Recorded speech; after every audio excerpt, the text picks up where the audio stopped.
We wanted to level the playing field out for the local restaurants, for the small businesses, to help them stay alive. We try to help recognize brands that fit kind of coinciding with what ingredients they already have available to them, to bring in another 1, 2, 3, depending on how many brands fit, just revenue streams into the business to help overhead expenses, again, while using all the same staff, all the same ingredients they already have. At some point, the virtual restaurant industry got so popular, everyone was throwing whatever concepts up. Yeah. And they started using these really ugly names, throwing cuss words in there and anyways, it was almost like the wild, wild west. If you had the opportunity to create a virtual concept brand for a particular celebrity restaurant or famous restaurant, whoa, who that's it would a be? cool question. Man, I would love to do it for a celeb, for sure. I know like Danny Trejo had one, Tyga had one, Wiz had one. I'm a big Eminem fan. He had Mom's Spaghetti, which was cool. But like something like that would be really cool to like be involved in.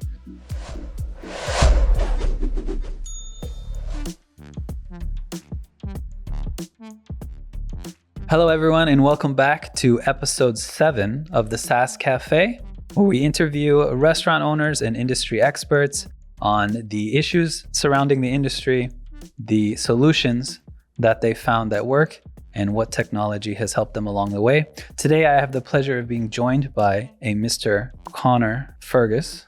That's right. Got it right? Okay. I'm a little happy today because Conor is the co-owner and founder of a little company called MTIPLY'd, spelled MTIPLY. Correct? Yep. Spelled a little funny. We try to be creative with the name, taking the U out and moving the T. But overall, multiply, hence what the name is, trying to multiply what we have going on in the restaurant. And as kind of a brief introduction, MTIPLY does custom tailored virtual brands and concepts for restaurants. Yeah, to an extent. I guess our website does need a little bit of updating, so that's bad on us. But custom in a way that we have about 15 to 20 concepts that we offer. Okay. And we're now kind of, with the industry, and we talked a little bit before, kind of guidelines changing. We've changed our offer a little bit, but we do recognize that some of the virtual concepts we have could be a great fit for a restaurant, but maybe 1 or 2 ingredients they don't have. So we are able to swap a beef out for a chicken or a pork out for in certain situations. But overall, you got it spot on. So essentially, just in case somebody listening has no clue what a virtual concept and brand is, maybe kind of break down a basic summary. Yeah. So I guess the easiest way to put what a virtual restaurant is it's a delivery only concept that typically runs out of, in most cases for what we focus on, are brick and mortar restaurants or kind of, delivery only kitchens like, those to-go kitchens, the cloud kitchens, things like that. Colloquially, you'll call them ghost kitchens. Correct. Yeah, ghost kitchens. But essentially, these virtual concepts aren't what the restaurant traditionally offers, but in our case, we try to help recognize brands that fit kind of coinciding with what ingredients they already have available to them, to bring in another 1, 2, 3, depending on how many brands fit, just revenue streams into the business to help, overhead expenses, again, while using all the same staff, all the same ingredients they already have, but maximizing the profit potential they have. So just kind of slipping in an additional menu people can kind of order from without changing up anything too drastic. Yeah, without too many drastic changes in the restaurant. Exactly. Oh, okay. So maybe we kind of go into sort of where you sort of came from. I obviously, in my research, I saw a lot of sales background in general. So I'm kind of curious where your path led you to MTIPLY. Yeah. And even sales was almost by accident. I was a military kid out of high school. Wasn't really sure which direction I wanted to go to. After I exited service, I was going to college, but I wanted some kind of, I was a little bit older, wanted some experience along the way. So that's what got me into kind of the business world, which led me into sales. But long story short, fast forward through that part of my personal life, when COVID happened, we just, especially as you guys know, here in California, so many restaurants were shut down and impacted. And prior to that, I used to work, while I was going to college, I used to work security at a restaurant. called El Guapos in Campbell, California. Shout out to the El Guapos. But I was working security there. And as anyone who's worked, with a restaurant or in a restaurant knows that, sometimes when you're hanging out with the cook and you're there either before hours or after hours, you may get something really cool that they could make that's maybe not on the menu. And kind of the idea of the ability of restaurants to just maybe make more than what's advertised was always kind of there. We always knew that. But then when COVID happened, a really close buddy of mine who actually was my first sales mentor, his name's Jeremy, who's my co-founder as well, Jeremy McIntosh. He approached me kind of with this, an article and a little bit of knowledge that I had no idea about early in, 2019, 2020 about virtual brands and ghost kitchens. And the only people that we saw doing it were big businesses. Denny's had this thing called The Meltdown, and you heard of Mr. Beast, he is an individual, he's a billionaire. Right. So we wanted to level the playing field out for the local restaurants, for the small businesses, to help them stay alive when dine in was not an option and delivery was really forced to the forefront. So that's how the idea kind of came about. But we started it before COVID when we could get to restaurants. Originally, I was a door-to-door sales guy. That's how I met Jeremy. So we just used to just in between, I was still pounding the pavement as a sales rep. After work, I'd just go into businesses cold, and actually pretty close by was where we started. Oh, wow. So, okay. Yeah. So at least kind of had the idea right before essentially the biggest break came about. So It sounds like pretty good timing overall. Yeah, definitely. So I guess I'm kind of curious then, how many concepts did you guys launch with? What were kind of like the early days like? Yeah, good question. So in the very beginning, we weren't really sure. There was what it seemed like in the virtual restaurant world, how I've always put it, is it was almost like the wild, wild west. Nobody really knew what was allowed, what wasn't allowed, what concepts worked, what didn't. I just knew that if we threw brands online that were, using the same ingredients they have, that odds are people would buy them. And this was before COVID, before the idea, just that, we could do that. So the first restaurant we started working with was a Jamaican restaurant in Reseda, Northridge area. And we created a concept called the Jamaican Jerk. And I love Jamaican food. It was so hard to find that when we try to use, again, Jamaican jerk chicken, and then kind of use those two words in the SEO search, and the restaurant, the brand exploded. So from there, since that was such a niche concept, we wanted to try to come up with other concepts that maybe we could fit into other industries. And that's where we started to, again, expand the cuisines that we were working with, and tried to start working with pizza shops, with, any sort of cuisines that could maybe fit an extra business. I mean, actually, it's funny because I'm from Granada Hills, Northridge area. Okay. So I think I'm familiar with the Jamaican Jerk? The Jamaican Jerk restaurant, yeah. But so, okay. Ultimately then, COVID hits. We should probably preface this a little bit by saying, in general, delivery apps were more or less a thing to stay. They weren't going anywhere. Right. But everyone should remember COVID. I don't think I need to tell anybody what the world looked like at that time. It wasn't that long ago at this point now. But in general, like, restaurants were forced onto delivery apps. That's how you were making money to survive for the most part. Scrambling to get websites and all this kind of stuff. But in general, it was apps left and right.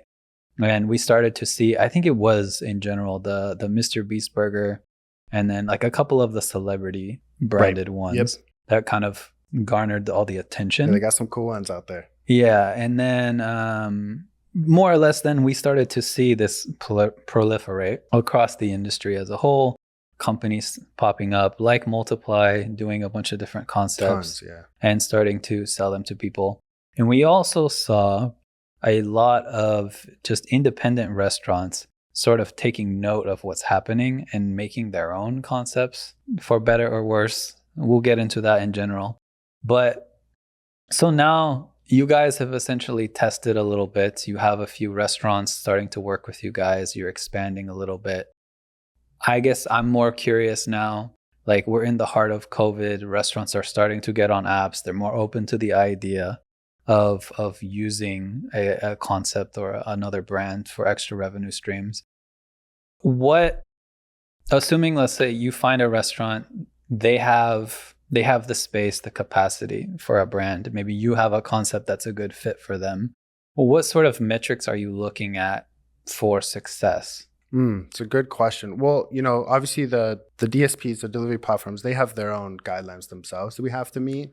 But outside of those, really, I think we try to set the expectations and understand what the restaurant is expecting from us very early on in terms of revenue numbers, order per week, and try to provide them with either the ample number of brands to hit those numbers or just kind of more realistic expectations that, again, virtual brands in many cases are pop-up brands that appear on the delivery apps that people aren't as familiar with.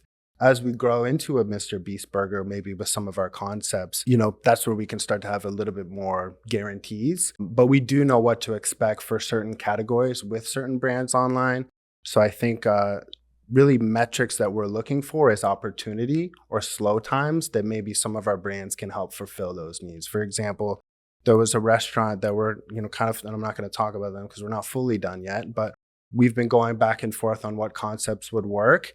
And she really identified that the front half and the back half of her day is where orders kind of really decline and walk-ins decline. So those are the needs that we're trying to fill in brands based on the metrics, right? So you'd be like a breakfast concept or something exactly. For morning traffic. Okay. Right. Yeah, so we're really, having slow hours. We open at 7 a.m., but between 9 and 11, we're not having much success outside of the people that wake up early, go to the office, or, those are the kind of the hours and understanding that we're looking for with these restaurants. One thing I've always sort of been curious about, because now that we're sort of talking about pairing restaurants with concepts and figuring out what works with them, I'm sure all the time probably you review a particular business. You see their menu, their ingredients, the busy times. You're analyzing all the factors. You come to them with a list of maybe 3 to 5 ideas that could work, and here's how they slot in and all that. And the owner just kind of has some wild card idea, like an Indian restaurant, and he just wants to sell burgers or something because he thinks that burgers would be good. Like, what do you tell that kind of person? I'll be honest. In most cases, we'll absolutely give them that because at the end of the day, for us and for them, whether it's 1 extra order a month or 100, it is extra business. However, if it is such a concept that's so different than, for example, Indian food and burgers, they're going to inherit a lot of new inventory. And the risk reward for that may not be worth it unless we can guarantee the results. So we would always try to make sure that the expectations, the brands that we're going to provide, and the ingredients and like extra inventory and expenses they're going to have to put into it kind of all match up. But in most cases, if you want to sell burgers and, we can both make money, we'll absolutely let you do so. But we will definitely share our opinion and expertise. But at the end of the day, it's their business. And we, in most cases, feel like we work for the restaurant owner. So they're the boss. We'll do our best to give them our guidance and, opinions and expertise. But they're the boss at the end of the day in terms of how we kind of view the relationship. I can tell you it's a bad idea, but if you still want to do it, I'm not going to stop you. Right. Exactly. Yeah. Okay. All right. Well, one thing I'm sure a lot of people will be curious about, especially if they just have no idea in general. What exactly does the profit look like? Kind of 2 parts. 1, how does Multiply make money? Sure. And 2, what's sort of the average earnings a restaurant could expect from, let's say, one concept? Yeah, I could speak to that. It all depends on, which concept I would say, and what their business hours are, because all those things, there's so many different factors into that. So let's get the ugly stuff out of the way. So our cut, the DSP's cut, we take a commission of 20 to 25%, which is ugly. As well as the DSPs, right? Those are spicy numbers too. They're ugly. Yeah, they take a 20 to 30% depending on which plan you sign up for with DoorDash, Uber, Grubhub, etc. So that's where the collaboration really begins, where we understand it's ugly. And this has to make sense for you, for me, for everybody. We have our prices for our brands. And to an extent, they can be definitely adjusted because the cost of an item in Sacramento might not be the same cost of an item in San Diego, and vice versa. In most cases, they're very, correlation. But when we start to go state to state, they're drastically different. So the pricing, we try to adjust it to make sure that every single order is profitable to the business based on what their ingredients cost are, based on margins, based on all those things. Now to the second question, what can they expect? I think we try to set the expectations very, underperform, overproduce. Our best performing brands are doing anywhere from 1,500 to 3,000 a week, but our worst performing brands are doing 300 to 500 a week. So it's a large gap. And again, it's due to so many different factors based on hours, all those things. But I would expect probably somewhere in the middle, and more of the number of orders is kind of what we're trying to expect. So I'd say per brand, we're adding anywhere from 3 to 5 orders per day from each brand. And that's kind of what we're trying to, those are the metrics we're trying to hit every day. Now, if each order costs $10, it's not going to be very profitable, but maybe let's say like a barbecue brand that we have, those orders are more like $35 to $45. 3 of those orders is a much bigger difference. And again, barbecue crushes for us in many other ways. But yeah, all super different. But that's why we try to, again, we usually recommend, because it does take, 2 to 4 weeks kind of really to get a little bit of momentum in terms of, hey, we use a little bit of marketing. Again, we pay for that in the beginning, get it all started, get the brand recognized on the platforms. Once we get a few more orders, we scale that stuff back and let the brand stand up on their own. But we always try to recommend anywhere from 2 to 5 brands because of that, just kind of the variance. I see. If they add a couple different ones at the same time, they're more likely to at least see results earlier on. If the river's big, if the river's small, as long as it's flowing in, again, we want to make sure that it's all working out. So I guess you kind of touched a little bit on there that I want to sort of expand into, right? So obviously that is a decently hefty percentage, but I mean, maybe we can give the listeners a better sense of what Multiply provides for that percentage, right? Great question. So I think, and we probably will get into this later, but I guess I'll just throw it in there. A lot of what we do, restaurant owners can do on their own completely. They can create a virtual brand. They can put it on the platform, manage it, go by all those, do all those little things. But I think a lot of what we do and why restaurant owners really love us is because either they don't have time, they don't know how, or just maybe a little combination of both. Just the hassle sometimes is really where Multiply comes in. Kind of back to what I spoke to, because we work for them at the end of the day. Obviously the brand, it's our job to make sure that it performs well, that we, provide, good advertising. We work with the restaurant owner hand in hand on getting promotions for them, making sure really the performance is high, but we're also monitoring it 24/7. We're responding to all the support nonsense with these delivery platforms. Especially restaurant owners, if you work with DoorDash, Uber, Grubhub, you probably know that customers, in some cases, kind of misrepresent maybe how the delivery experience went. We advocate and do all the dirty work for restaurant owners when it comes to the brands. We do all the review answers. We handle all the dirty stuff in terms of making the brand's performance, again, meet DoorDash, Uber Eats, all the guidelines that they require for brand performance. We again, put that all responsibility on us. And again, typically throughout the collaboration for the virtual brands, restaurant owners in some cases may need help with their own brick and mortar. So in many cases, we'd help them with the help of Orders Co., we've helped them with, hey, you're going to put all these brands on. How do you even do that? Oh, you guys work with Orders Co. for tablet consolidation. We have 100 tablets here we need help with.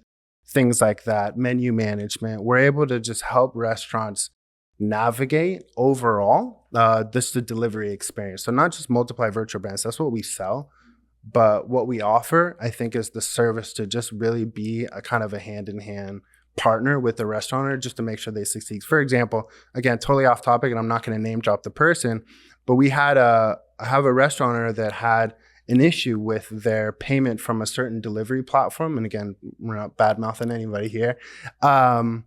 But they just had a little issue, and I was, based on some experience I was able to navigate it, and she was able to get like a $12,000 refund that she had. Like things like that are game changers for restaurants. So we just, again, since we get intimate with these restaurant owners, with what they're dealing with out there, with what they're struggling with, we try to really get hand in hand with them and just help them out with any way we can. Virtual restaurants is going to help them make money, but we help them with tons of other things really too that we can. Anything we have experience with, I guess I'll say.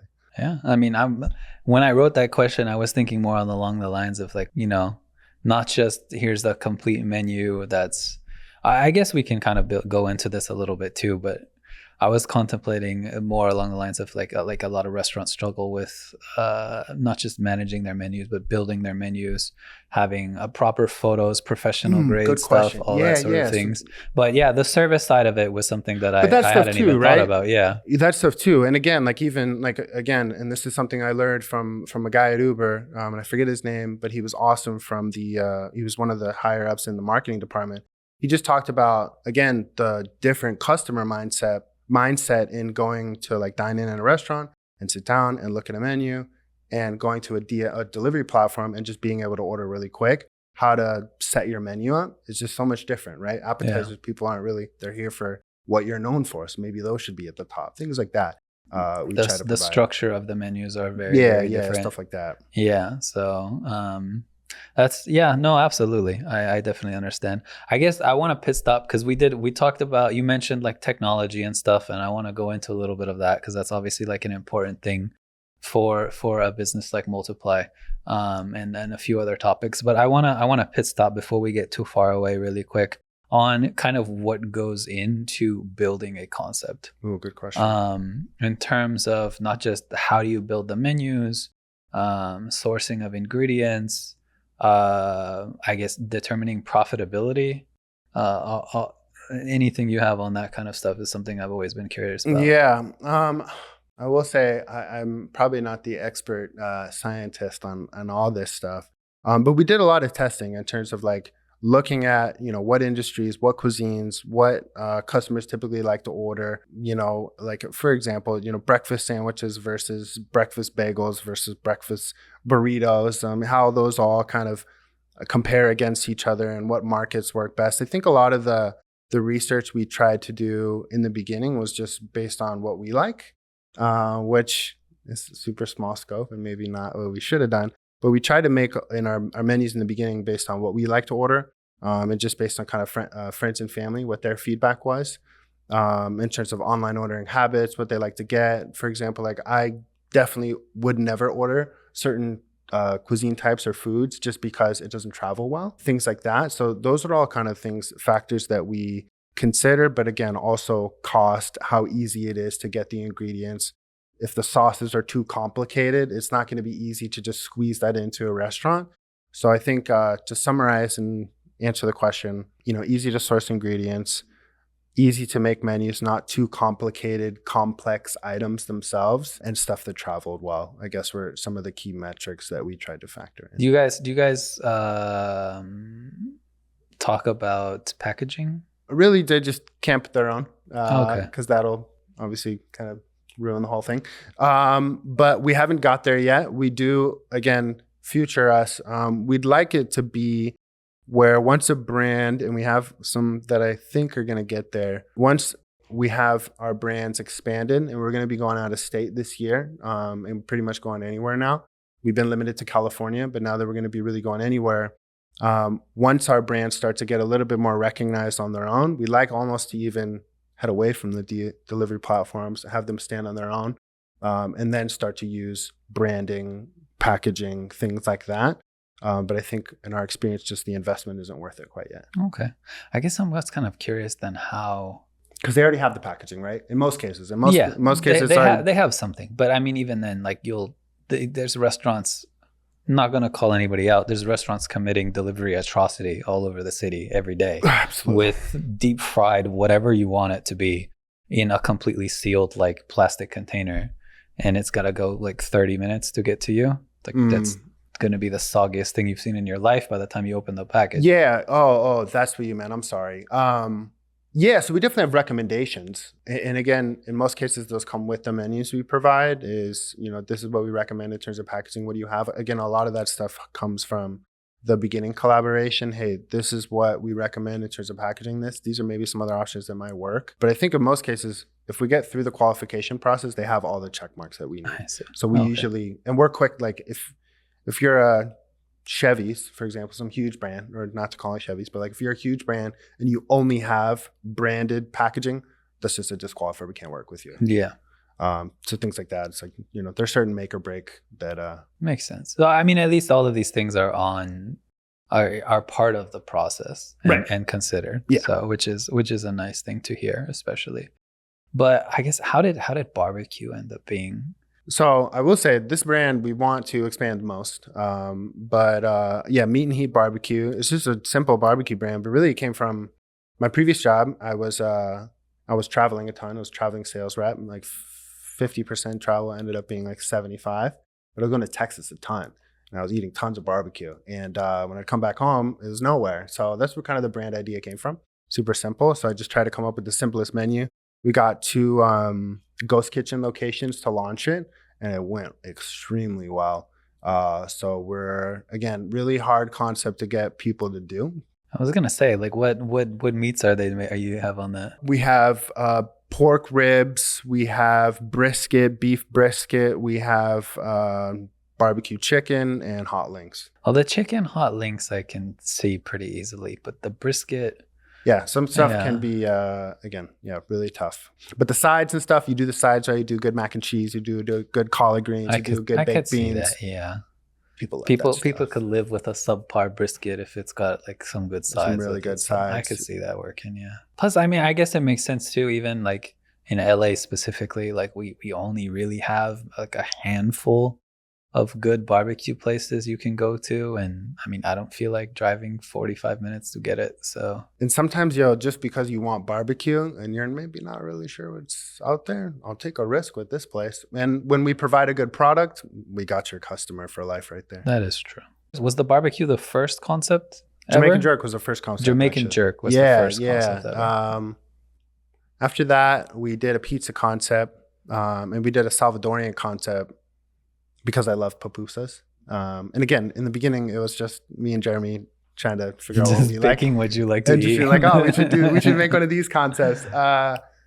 This was when we were working full-time jobs. I was like pitching restaurants when I would have time to walk in on the weekends and stuff like that. And whoever would hear us out on what we were offering was really, where we were going. How did the pupusa one work out?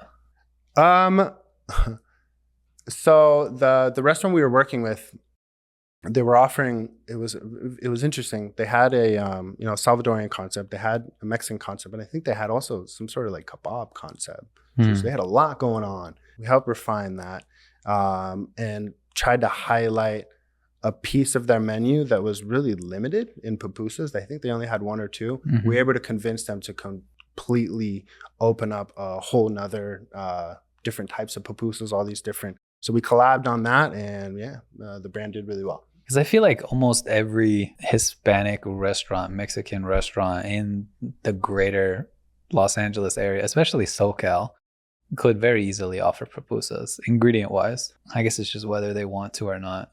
Yeah, and I'm not sure the complexity of getting everything all set up in there. I mean, I've made them from scratch before. It's not that hard. Yeah. So there you go. So they can do it. But again, just something that we recognized was kind of unavailable. That we were like, we'll highlight on this. We leaned into it with the name, pupusas and plates, and did really well. Interesting. So I guess first concept, Jamaican Jerk, that one went well. It went well. And then it started essentially ramping, new concepts. At what point did you stop just coming up with what you wanted and said, okay, we need to start? Before COVID happened, we were going as we were going. And then we got an outbound team. We got an outbound team that was helping us. So we weren't cold calling restaurants because that wasn't working, because restaurant owners are never there, or they're not there when we were there. And that was the hardest part, is we couldn't grow because every time I'd have time to pitch, nobody was there to talk to. Or they're there and they tell you they're not there. Yeah, come back then. I'm like, I work. So we had an SDR team, a great team. And most of them are still with us. And they were able to book 15-minute windows with the decision makers. And when COVID hit and restaurants were a lot easier to get a hold of, we exploded. But the custom concept whole approach died probably like a year and a half ago. when I think it was really DoorDash, but all the delivery providers came out with virtual brand guidelines, and those guidelines required a minimum, just real basic minimum of 8 items, no ugly, which was interesting. I don't know if you noticed this, but at some point the virtual restaurant industry got so popular, everyone was throwing whatever concepts up, and they started using these really ugly names, throwing cuss words in there, and anyways. So that was a rule, no cuss words in the name, but also making sure that the menu items were 50% different than what the brick and mortar traditionally serves. And for us, I'll admit we weren't abiding by that rule in the very beginning, because I don't think anybody was, right? So when that happened, we kind of had to change everything. So that's where we went from 100 concepts to like 15, 20. And we've gotten better at scaling that back, because it was very tempting in the beginning to just proceed as is. But to say it, we learned our lesson that just doesn't really fly anymore. So we made a big change. We limited our concepts, but based on the 2 years we had of the Wild Wild West, we were to use that as a great trial and error, learn from this. Let's go through all the data from all these brands we had, and kind of lean into the cuisines we want to offer, the concepts we want to, and that's what we came up with our 15 to 20 concepts. Jamaican Jerk's definitely still one of them. What is 20? Well, I guess most of the platforms nowadays let the restaurant choose their commission rate. Do you guys choose that, or do they choose that? Wish we did. We get to choose you mean the plan that they sign up for? Yeah. Yeah, we always choose the 25% plan. Okay. 30% is not worth it, because it's, holy. And what you lose from the basic plan to the mid-tier plan is the premium, or the one customer. Mm-hmm. And that's huge. So that's why. But man, there's some companies, and our competitors, they did a better job in negotiating the forever percentages. Yeah, but are they doing exclusive? And I don't know. Again, and you don't know? I know that they were at one point, but I don't know if Uber Eats or any of these guys are offering that anymore. I know they were at one point of the time. Maybe they are to the big boys. Well, I mean, I think Uber is suing DoorDash for something. Right. All that. Yeah. So all the percentage things, but we signed them up for the mid-tier plan for 25%. So then, if it's 25% mid-tier to the apps, and then we'll say 20% average for Multiply, what does the price look like on the food for the customer then, compared to what it's expensive. We're more expensive than probably the average place. Mm-hmm. And that's why, again, having active promotions, or, some sort of active sponsored listing, again, if it's not going to kill the profit, because again, margins are so small, but that's why having active stuff like that is super important, because that's the only way for our unknown brands to find their way up the SEO board and get seen. Okay, is having an active promotion or sponsored listing. It was a little bit late, but it just no, it's a great question. Our stuff's overpriced, and most virtual brands are. And if they're not, like, I know, like, for example, Future Foods, they have like more of a rev share model where their pricing set. This is what you get per item, but just the numbers are really small. They're really small in terms of so it requires so much more quantity per order. We'd rather collaborate with the restaurant owner early, because if the first order looks ugly to them in terms of like this margin, it kind of festers in the restaurant owner's mind, where we want to make sure every order that comes out, they feel comfortable providing, as opposed to like, I'm not sure if I'm losing on this. We want to make sure that even if it is a little overpriced, the person that we're working for is the restaurant, not necessarily the customer. The customer has the option to choose the overpriced food. And if they decide to choose the overpriced food, we better make sure it has good quality. So that's where but yeah, our stuff's expensive. Okay. It just clicked in my head. So no, it's a good question. It's a good one. The concept crackdown, as I like to call it, from the delivery apps was 100% due to restaurant abuse. Big time. And I don't even think it was, in many cases, all the guys like me. I think it was some of them. Absolutely not. No. Themselves. Well, because the difference is, a company like Multiply actually cares about their brands and wants to see the restaurant succeed, and thus the quality and reputation of your brands matters quite a lot, right? But when I refer to abuse is I literally witnessed this myself. Probably easier for me to see because I understand what I'm looking at and I'm paying attention. Right. But you would see a restaurant literally Xerox copy their menu 9 times over into a different concept because new store on the app gets promoted, right? Right. And they just keep rinse and repeating over and over and over. Yeah, and that was the industry for about a year. Yeah. So, but that was kind of the follow-up is the main that I wanted to ask you, because everybody knows like Mr. Beast Burger and on all that kind of stuff. We mentioned it previously, but like the main issue with Mr. Beast Burger was quality control, right? How you have this idea for a concept, a brand, you do the marketing, you get all of these locations to serve your menu.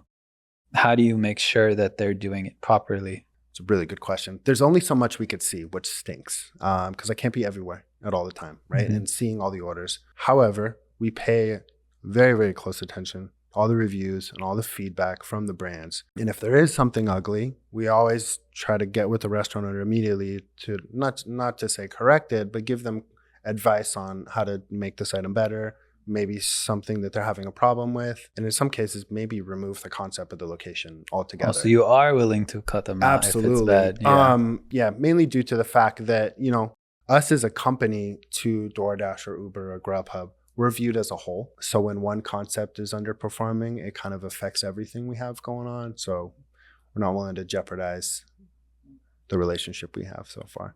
But it doesn't work for the restaurant owner as well, right? It doesn't give them what they're looking for. I mean, at the end of the day, at least theoretically, both you and the restaurant owner should want it to succeed, right? Totally. So, but it's just crazy to see that across all MTIPLY'd competitors, the entire industry as a whole, that seems to be the one reoccurring issue that no one's been able to solve.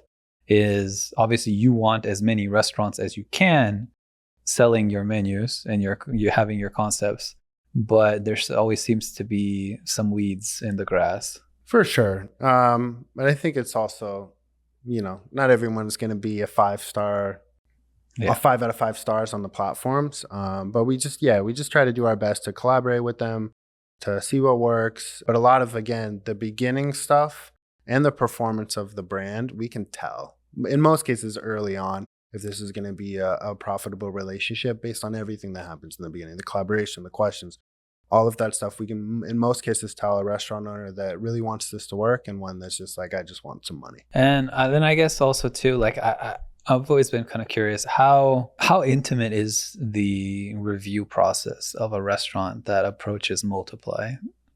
I mean, are you cracking open the books and diving in with the owner, or? Not necessarily, but we are asking, questions about the numbers. We do want to know to an extent, especially based on expectations that we can provide, right? We want to make sure that what we're offering is ample to what they're expecting.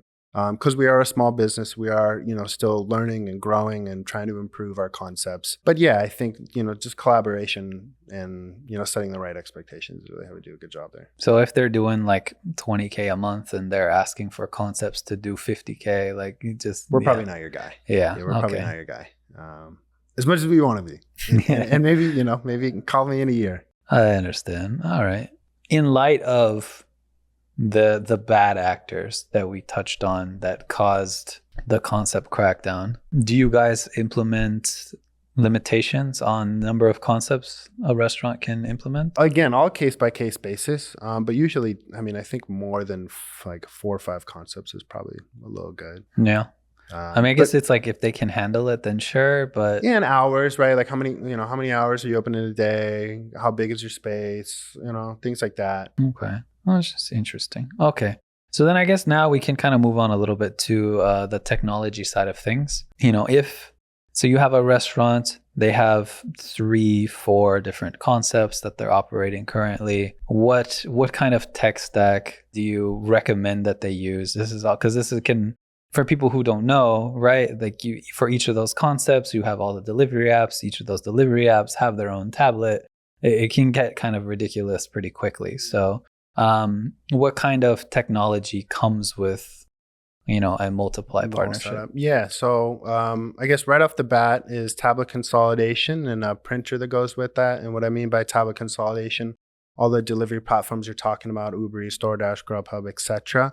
not having to go all over the place and keeping it all on one device that in most cases can, give you all that, the same order history and all that to your POS as well. So none of that stuff gets lost. And we partner with Orders Co. for that. They also provide a printer that helps not only print the item where it comes from, but also the instructions especially for new cooks that are now from their restaurant owner said, hey, we're throwing 3 new concepts in, get to work. Get a little refresher on, hey, this item includes this ingredients. So having that tech stack is super vital just to making sure, again, the quality, the ingredients, all the same, all the essentials are being met and the staff knows what to do. The ingredient list is printed on the kitchen ticket? Well, no. So the kitchen ticket will print instructions, and we type in the instructions for example, if it's a, Conor's breakfast burrito, what the heck comes in that?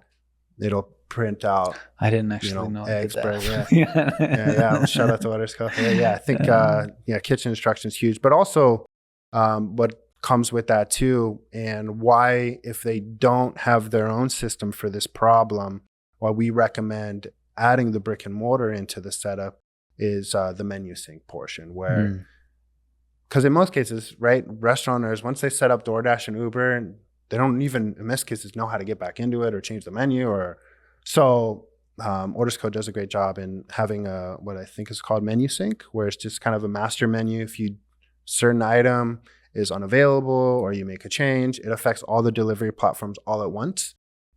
Price changes, all those things. So having, technology like that just to make the whole delivery process easy for your staff, it's just, it's vital. It almost seems like a necessity. It's a necessity, yeah. And that's why companies, the big boys in our industry, like Otter, and for Future Foods, same thing, but different, why they're kind of, pairing those things together. Yeah, you need it. We learned from those doing it better than us. All right. I think we can kind of move on to some of the funner stuff now. Let's do it. What I did want to ask before we touch, this is kind of like my last little one here. Overall, how do you see the virtual concept landscape evolving in the next, let's say, 5 years? Well, I think it's here to stay. I hope it's here to stay. The scarier part of that is I don't know per se if you're relying on the delivery platforms, if you have too much of a say in that. And I think that's the biggest lesson we've learned over the past few years is if DoorDash decides there's no more virtual restaurants, we don't really have a say in that. So I think the most important thing for us now is making sure that while we have the runway, we're going to do the best we can, build brand recognition, and eventually start to work our way off those platforms and have them standing on our own. But, the restaurant industry, I think, the virtual restaurant industry, in my opinion, is still very unknown to most of the restaurant world. Except those that are, maybe a little bit more in the weeds in terms of, technology and things like that, all the essentials they need. But there's many restaurant owners and operators that are either, immigrants or, first-time restaurant owners, people that it might be their first time running a restaurant. They're not really sure of all these things. Being able to, let them know that this is available to them. We still feel like there's still a huge opportunity. California, I think, is a little overblown. In New York and places like that, but Midwest, even areas we're headed to North Carolina here pretty soon, where Texas is probably overblown, but I think there's still a lot of opportunity for restaurants, but some of it relies on what the big boys are going to say in terms of the that's the DSPs. True. Yeah, that is true. 'Cause that's the scary part. That's the scary part for us, I'll admit. However, we still feel like we're going to have our products and our brands in the very near future being able to stand on their own, and hopefully can collaborate with a company like Orders Co. to, maybe have the website up for the first time. And again, that's another thing that restaurants can use Orders Co. for is, I don't have a website yet. Things like that are easy to pop up, online ordering, how to funnel it away from the DSPs into your own pocket. So that's kind of in the front of our minds. Okay, yeah, I didn't actually think about that, but that is very true. That's the scariest part. You are at the whims and that's the thing that's going on in the industry now is for example, Grubhub said, a few months ago, we're not doing virtual restaurants. And then a few weeks later, I signed a contract for a new brand. It's like, it's very wishy-washy. It seems like it's changing every day. They sold it, so. For sure. But I'm saying like even thereafter, you know, Uber Eats, DoorDash, you name it. It seems like it's changing on a kind of day-to-day basis in terms of the direction. And I think everyone's still unsure. The delivery platforms genuinely just care about happy customers and making money. So as long as your concept is accomplishing both of those things, I don't see why they'd ever have a problem with you. Right. Yeah, quality is going to be the most important thing. Yeah, so that would mainly be the issue, is just if you have people delivering, if you have service providers, locations, restaurants, fulfilling orders that just are doing a subpar job, then that's negative attention to the brand as a whole, which I guess I could see kind of. And that's where it goes back to the domino effect. But yeah, and that's why that's also too. Is another thing is I don't know if you've mentioned this at all. At least I don't think you have. Is in a way, all the concept providers sort of affect one another in the ecosystem. Absolutely. If you have somebody just selling really crap brands to people who aren't going to do them justice, that makes all of you guys even look bad too, right? Absolutely. Mm-hmm. Like the negativity that like Mr. B's Burgers got probably hurt everyone to some extent. Even Mr. Beast. So, and that's why exactly. I mean, the lawsuits keep flying. It is what it is, but yeah. But yeah, exactly. And that's why, all of it comes back to quality. For the delivery platforms, for us, for the restaurant owner, for the customer, everyone wants quality. So I think that's really the focus for us all. So one of the scenarios that I had painted out that I thought of a long time ago, because this literally happened to me, and I've witnessed the good version of this and the bad version of this. And concepts kind of can leave a bad taste in someone's mouth. Let's say you live in sort of a secluded area or something, right? You only have maybe a dozen restaurants around you. So then you're scrolling one day, you're kind of looking for something different. You see a new place pop up, right? You don't know it's a concept, but you see, a hot dog place. I haven't had a hot dog in years. We don't have those around here, whatever. You decide to order from it, you try it, it's pretty decent, not blowing your socks off, but for the most part, you're happy with your purchase, right? Then you're driving around one day and you don't see a hot dog place anywhere in town. You're like, what the heck did this come from? Turns out it was a restaurant that you've eaten at a lot before that you don't like. And now you feel lied to because you gave up, you patroned a business that you don't like, and it's a concept. Now, so this is where it gets interesting, because some people may look at that experience and have the negative, I feel duped, I feel lied to, right? Lack of transparency. And then the other side might be like, okay, their normal menu is trash, but I like the hot dog stuff. Yes. And they'll be willing to order that. So I essentially would take the latter. And I almost would even rephrase it all and say those are two different restaurants. They're the same cooks, but they're two different concepts. They're two completely different menus. If they are drastically different, right? Yeah. But I can understand where kind of the sentiment comes from. But this relationship is brand new. This relationship, you had a bad experience. I understand why you feel that way. But that's what the opinion we have on the matter. Okay. Because I mean, like that literal scenario happened to me before, where there was a place doing calzones that I actually genuinely liked. Come to discover with some random pizza place that I didn't like.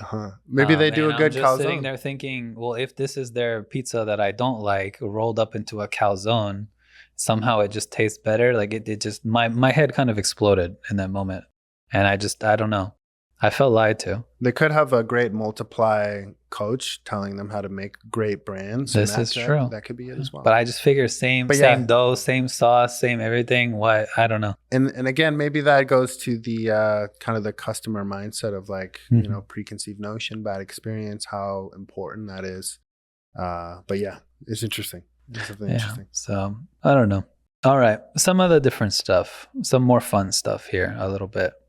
For the average person scrolling through a delivery app, are there any kind of signs that a brand is a storefront or something you'll find on app is a concept? Good question. On the phone or on the computer? Because on the computer it's really easy. It says right there, virtual brand in most cases. At least I know that's a newer thing though. Yeah, if you're on the phone scrolling. No. Yeah. So 99% of people would. Yeah. 100%. For me, I've always been able to tell based on the address, and you could just look it up, right? But in most cases, yeah. Asking people to go outside the app to verify. And again, that's where most people never find out about it or don't know until it's, again, if it's super unrecognizable in a community that they know there's other restaurants. Yeah, if you catch it early. Then But yeah, you can tell by looking at the address. I know where that is. The AI logo. Yeah, so the misrepresent, that's another good topic to go back to the ugly days. I think that was another kind of big problem in the industry, is the misrepresentation of what we're.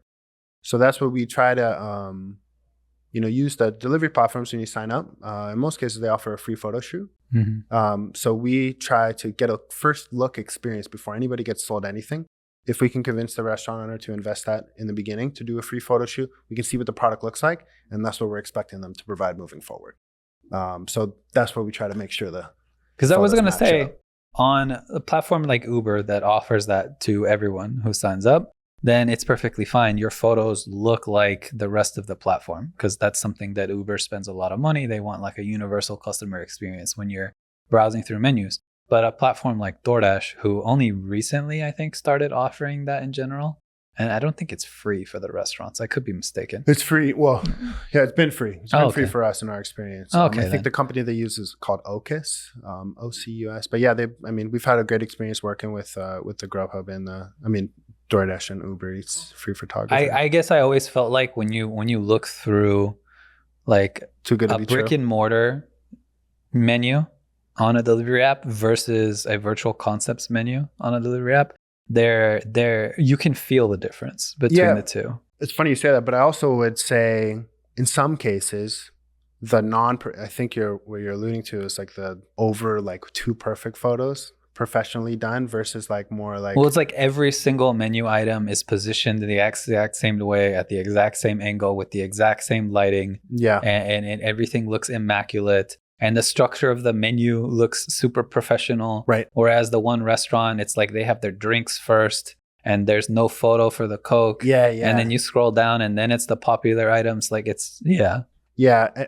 And again, I think that's been something that we've been able to help restaurants with. But that in some cases, I think can be a pretty good red flag. I mean, to be honest, it might just be me. The average person probably looks at the stuff and doesn't even think twice about it. But yeah, but and again, I think that's something that we've been able to say, oh man, I noticed while I was looking at your concept, you don't have any like photos. You want us to help you with that? And So yeah, well, definitely important either way. So okay, probably impossible to answer, but I'm just curious for like a ballpark. Scrolling through a delivery app, roughly what percentage would you imagine are concepts? Wow. Of what someone would witness. Depends which platform. Let's keep it in major cities, because obviously if you live in like Timbuktu, Nebraska or something, it's going to be a little different. But yeah, that's a really interesting question. At this point, I have no context to any of this answer, but I'd guesstimate anywhere from like 20 to 30%. I was thinking somewhere around there too. Yeah. But like minimum like 10, 15. Yeah, if we're talking, yeah, again, the kind of a couple of the states that I named for sure. Some of like the more Midwest cities or smaller states, maybe a smaller percentage. Yeah. But yeah, I would agree. It's crazy because it does seem like a really good way for like a small town to diversify the cuisine that they have too. But just a great way to add a small little river into your revenue stream. Yeah, people need to be more open to change. Some other funny ones that I found.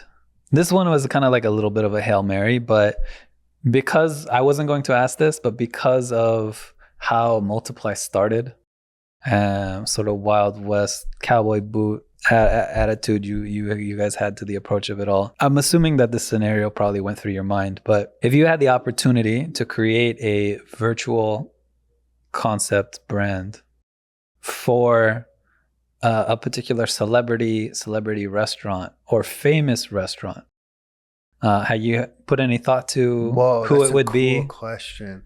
Or what the menu would look like? Man, I would love to do it for a celeb for sure. That'd be the coolest thing. I don't know if doing it for some big restaurant would be cool. For a celeb would be cool. Like I know like Danny Trejo had one, Tyga had one, Wiz had one. I'm a big Eminem fan. He had Mom's Spaghetti, which was cool. Oh yeah, what happened to that? I think they're still operating more in like Michigan. Are they? Because I saw he went to like the opening and he was like doing the drive-through or something the first day. I have no idea. I just yeah, heard they did. about No, he did. They had a photo of him in the drive-through, Oh, like really? handing out the spaghetti. Yeah, it was but I funny. remember hearing about it. And it's like the name's cool. But like something like that would be really cool to like be involved in. But to be honest, we've always and kind of like the fact that we really just focus on working with the small guys, and we really lean into that. And because I think again, what a lot of our services, the VR is how we make money, but the getting intimate with the restaurant owner and helping them provide that service well, but also being like, hey, what else do you need? Maybe I can give you advice on this. Is kind of like where we make our bread and butter. But it's not just the concepts; it's helping probably them probably an athlete though. An athlete, okay. Probably not. I'm a big sports guy. Maybe Any ideas? Steph Curry. Steph Curry, what? Thai But curry, he's got, but Indian curry. his wife is like an incredible chef. She's like a Yeah, world-renowned she could do the chef, menu. right?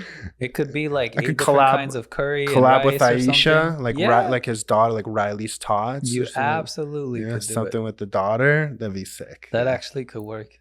I don't know. Out here in LA, do a SF Giants brand. Just to, no, probably not a lot of sales. I'm just kidding. But shout out to the Giants.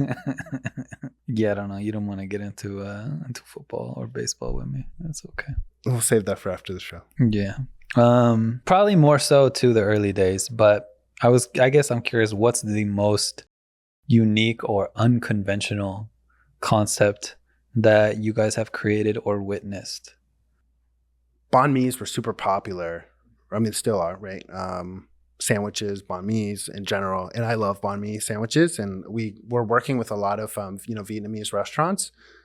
But again, the rules, you got to follow the rules. So we were like, how do we, based on the ingredients they have, like, what can we even do? So we came up with, you know how there's, in Mexican restaurants, there's like carne asada fries, loaded fries, things like that. We did the same thing for kind of a banh mi sandwich, where it was kind of the same concept, where it's loaded fries but Vietnamese style, with kind of the same sort of pickled veggies with peanuts and some protein, and some sauces with the fries. That was probably one of the craziest concepts that we've done.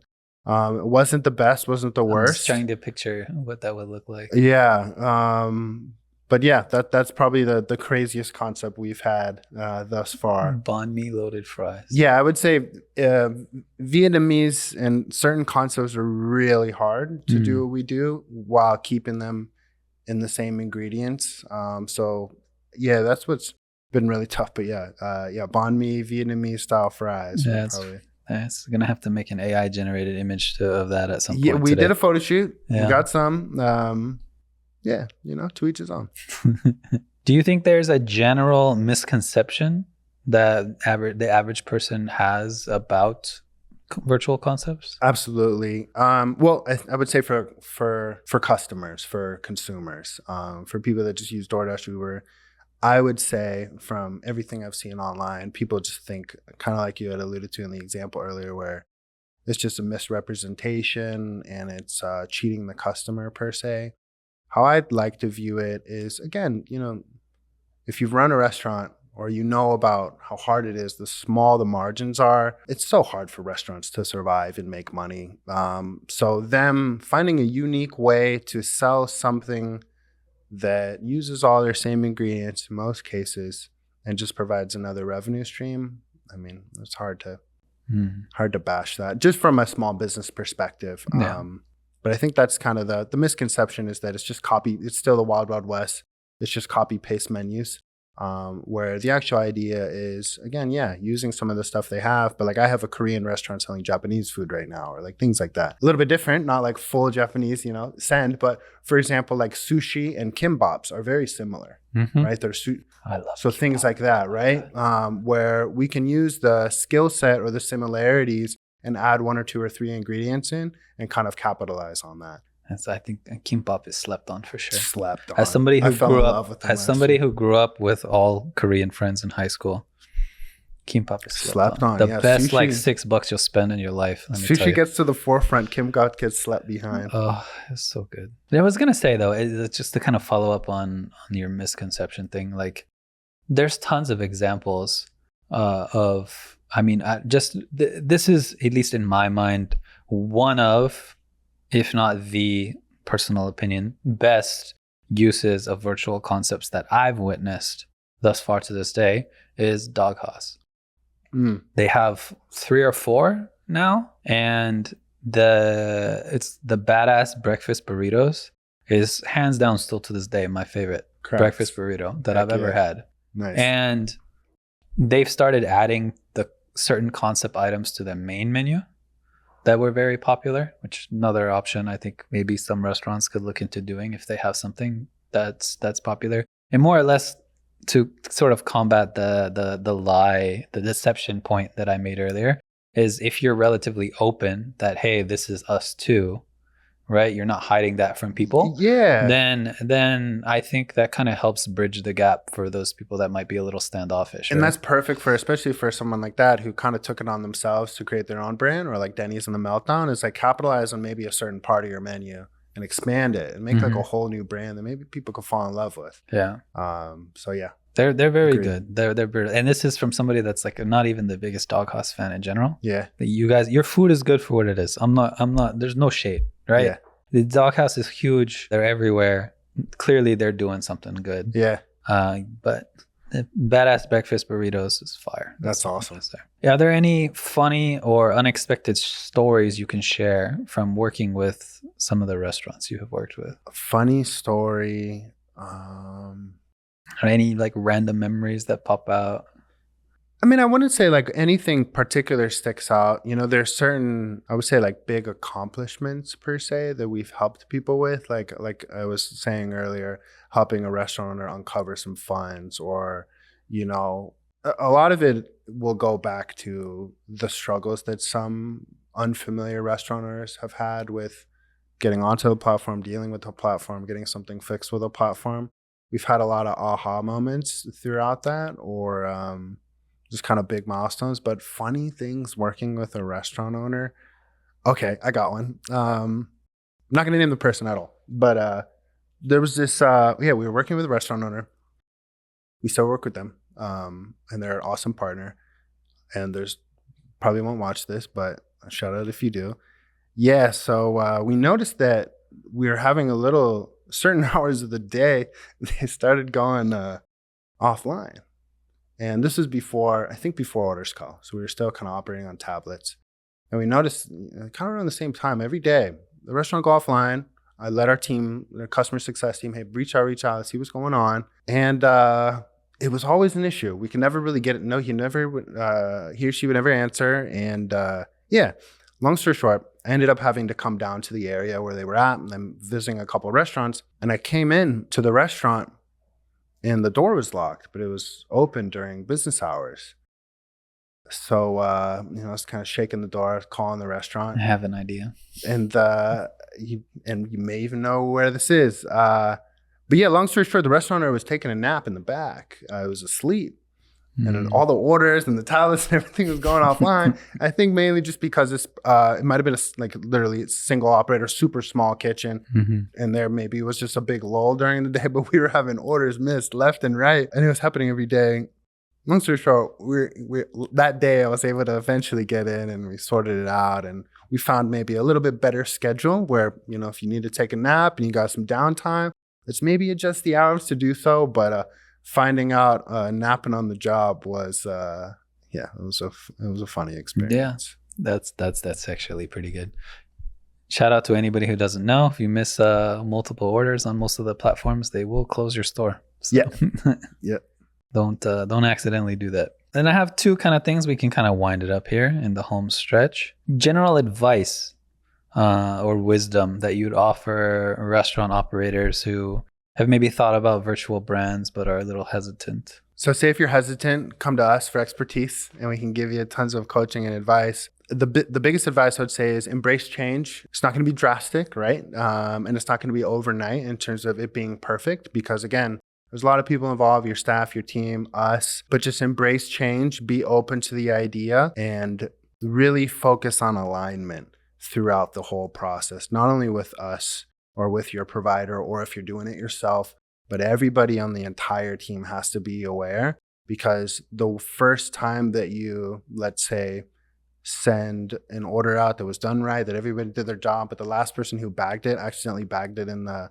company's branding bag, that brand could be ruined for that person forever because they feel cheated or whatever the case is, the stigma. So little small operational mistakes like that are just really important. So just making sure everyone's on the same page with what the items include, all the ingredients, the process, so on. That's the biggest advice. And if you don't know, take your time, research, because the biggest problem we made and we learned our lesson was just kind of rushing into it and just going as we go. That doesn't always work. And in some cases, you'll be corrected for that, just from, bad performance or whatever the case is. So just make sure you do a good job or your brands won't survive.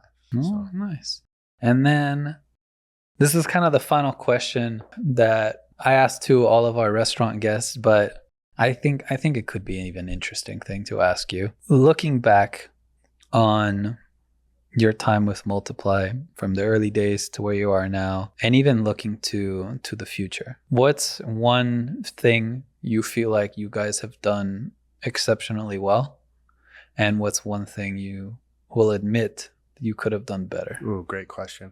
The thing that we've continued to do exceptionally well and have always kind of just took pride to is just transparency. Through this podcast with commission percentages or things like that, I'm not really someone to beat around the bush or kind of like play the unknown game. We're super transparent with what we do, how we do it, what our goals are, all those things. So I think just being honest with people, looking at restaurateurs eye to eye, has kind of been the biggest pride. But something that we could have done a lot better is forecasting the future, planning.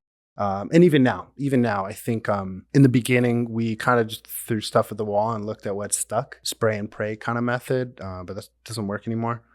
The brands have to be performing well, have to be thought out. So I wish I would have done a lot more thought and research into the concepts and stuck with those throughout this time, because who knows if I would have kept these same 15, 20 concepts only in 2020 and stuck with those, 5 years now, how much different our business would be, as opposed to having, 70 concepts throughout the time and then finalizing with 20.